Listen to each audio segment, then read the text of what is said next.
दोस्तों ये है भूटान देश, जिसकी सीमा भारत देश के अरुणाचल प्रदेश और सिक्किम राज्य से मिलती है। पहाड़ों, नदियों और प्राकृतिक सुंदरता से भरा यह देश केवल 38,394 स्क्वायर किलोमीटर में फैला है, जहां 84% बौद्ध धर्म और 11% हिंदू धर्म को फॉलो करने वाले करीब 8 लाख लोग रहते हैं। 1947 में जब भारत को अंग्रेजों से आजादी मिली, तब भारत के पास मौका था कि अगर वो चाहता तो अपनी सेना के जरिए इस देश को भारत में मिला सकता था, पर भारत ने, या फिर कहूं कि उस समय के प्रधानमंत्री नेहरू ने ऐसा नहीं किया। पर आखिर वह क्या कारण थे जिसके चलते भारत ने भूटान को अपना राज्य बनाने के बजाय एक अलग देश के रूप में स्वतंत्र छोड़ दिया, जबकि इसी की सीमा पर मौजूद सिक्किम को भारत का हिस्सा बनाने के लिए भारत ने एक लड़ाई तक लड़ी। तो दोस्तों, भारत का ज्यादातर हिस्सा छोटी मोटी रियासतों में बटा हुआ था, जिन पर अलग अलग राजाओं का कंट्रोल था, पर ये सभी ब्रिटिश सरकार के अधीन होकर काम करते थे। कई जगह तो पूरा कंट्रोल ही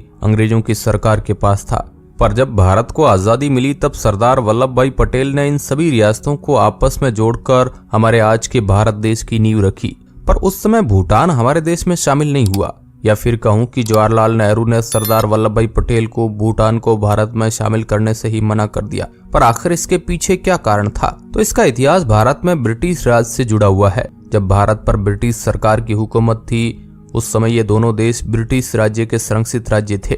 मतलब ये दोनों देश अपने हिसाब से चलते थे, उन पर ब्रिटिश सरकार का कोई भी राज नहीं था। भूटान और सिक्किम के आंतरिक मामलों में ब्रिटिश सरकार दखल नहीं दे सकती थी। ऐसा इसलिए था क्योंकि 1730 में भूटान के साथ भारत में राज कर रही ब्रिटिश सरकार से युद्ध हो गया था, जिसमें जीत तो इनमें से किसी की नहीं हुई। पर यहाँ एक समझौता किया गया कि भूटान के आंतरिक मामलों में ब्रिटिश सरकार दखल नहीं देगी। इस समय भूटान से बॉर्डर शेयर करने वाले बंगाल आ जाता है कि एक बार जब मुगलों ने बंगाल के कूच बिहार इलाके पर हमला कर दिया था, तब बंगाल का ये इलाका भूटान की सीमा से लगता था, इसलिए बंगाल के राजा ने भूटान से मदद मांगी थी। उसके बाद भूटान ने बंगाल के कूच बिहार को मुगलों के चंगुल से बचा लिया, लेकिन इसका भूटान ने पूरा फायदा उठाया और बंगाल के उस इलाके पर भूटान ने अपना राज स्थापित कर दिया, और ये राज लगभग 1760 तक चला। जिसके बाद 1772 में बंगाल की सतह के 2 हिस्से हुए, जिनमें एक हिस्सा भूटान के पास चला गया और एक हिस्सा अंग्रेजों के पास चला गया, और इस तरह भूटान का एक बड़ा हिस्सा ब्रिटिश ईस्ट इंडिया कंपनी में शामिल हो गया। अब अंग्रेज यहाँ पर नहीं रुके और उन्होंने पूरे भूटान को अपने कब्जे में लेने की कोशिश की, जिसके लिए उन्होंने भूटान पर हमला कर दिया। क्योंकि भूटान एक बाहर का इलाका है, इसलिए अंग्रेजों को यहाँ ज्यादा कामयाबी तो नहीं मिली, लेकिन धीरे धीरे भूटान में अंग्रेजों की पकड़ बढ़ती जा रही थी। जिसके बाद भूटान अंग्रेजों के साथ एक समझौते के लिए तैयार हो गया, जिस समझौते में अंग्रेजों को भूटान में व्यापार का मौका दिया गया।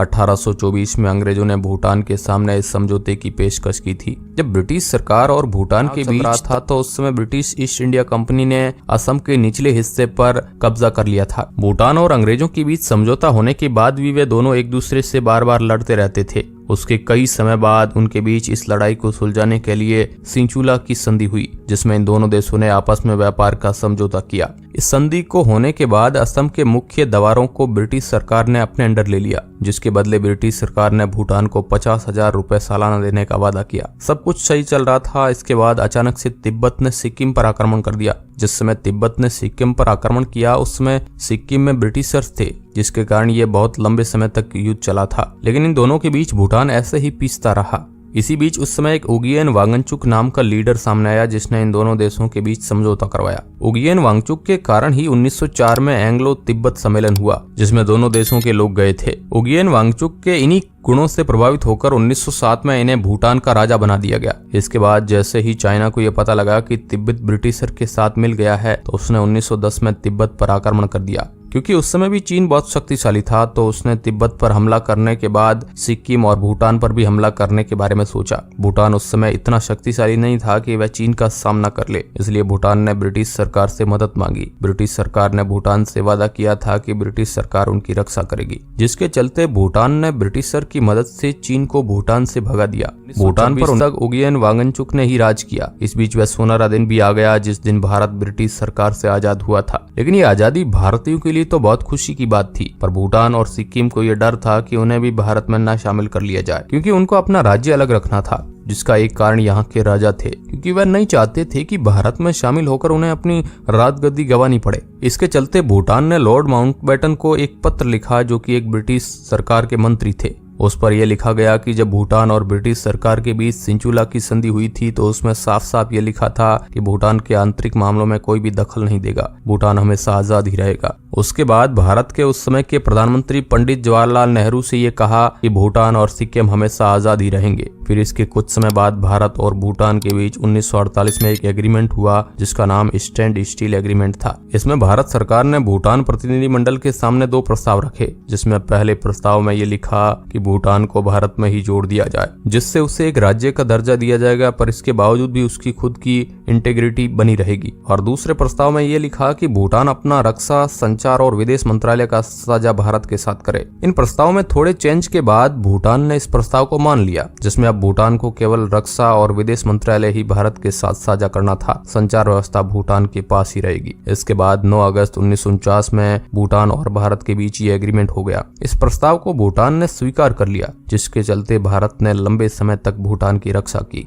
इस समझौते के बाद भारत और भूटान के बीच बहुत अच्छा संबंध बन गया, जिसके चलते इतिहास में पहली बार 1954 में पंडित जवाहरलाल नेहरू ने गणतंत्र दिवस पर भूटान के राजा जिग्मे डोर्जे वांगचुक को बुलाया था। इसके लगभग 4 साल बाद 1958 में भूटान ने भारत के प्रधानमंत्री पंडित जवाहरलाल नेहरू को अपने यहाँ बुलाया था। उस समय उनके साथ इंदिरा गांधी भी गई थी। धीरे धीरे भूटान और भारत के संबंध और भी ज्यादा गहरे होते गए और इसी बीच 1959 तक चीन तिब्बत में पूरी तरह घुस चुका था। इस चीज को देखते हुए भूटान ने अपने विदेशी मामलों को भारत को सौंप दिया, जिससे भारत ने भूटान के डेवलपमेंट में बहुत सहायता की और धीरे धीरे भूटान ने ग्रोथ भी की। और 1971 में भूटान को भारत की मदद से यूएन काउंसिलिंग की मेंबरशिप भी मिल गई। यूएन की मेंबरशिप मिलने के बाद भूटान में बहुत से सुधार हुए। इसके बाद 2007 में भूटान इतना सशक्त हो गया कि वह अपने देश की रक्षा खुद कर सकता था, जिसके बाद भारत ने भी भूटान की आंतरिक और रक्षा मामलों में दखल देना बंद कर दिया और अब एक पूरी तरह से स्वतंत्र देश है, बिल्कुल नेपाल, बांग्लादेश और श्रीलंका की तरह, जिनकी भारत मदद तो करता है पर इनके आंतरिक मामलों में कभी दखल नहीं देता। तो दोस्तों, ये थी पूरी कहानी कैसे भूटान हमारे देश का हिस्सा नहीं बना। अब आप इसके बारे में क्या सोचते हैं कमेंट बॉक्स में जरूर बताएं। धन्यवाद।